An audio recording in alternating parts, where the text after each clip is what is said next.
Welcome to our channel. Today we how to connect Storyblocks assets into DaVinci Resolve, beginner guide step by step clearly. Open DaVinci Resolve on your computer. Create a new project or open an existing one. Navigate to the Edit workspace by clicking on the Edit tab at the bottom of the screen.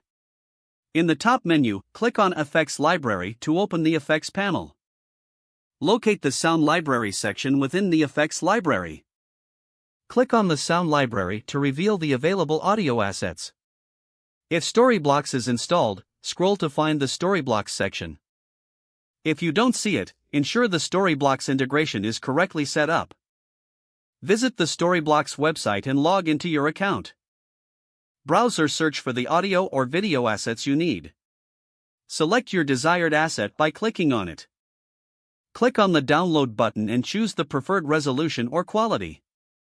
The asset will begin downloading to your computer. Once the download is complete, locate the file in your Downloads folder. In DaVinci Resolve, go back to the media pool located in the upper left corner. Right-click in the media pool and select Import Media. Navigate to the location where your downloaded Storyblocks asset is saved. Select the file and click Open to import it into your project.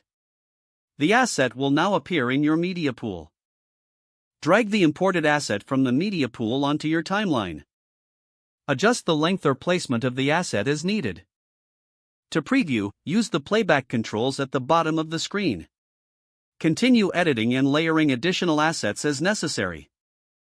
Once satisfied, proceed to render your project for final export. You have now successfully connected and used Storyblocks assets in DaVinci Resolve. If the page does not load, refresh the browser or try again in a private or incognito window. Make sure you are using the correct email address, then retype it carefully to avoid small typos. If your password is not accepted, use the reset option and create a new strong password you can remember. Check your spam folder for verification or security emails, then complete any requested confirmation steps. Don't forget to like this video and subscribe to our channel for more step-by-step tech guides.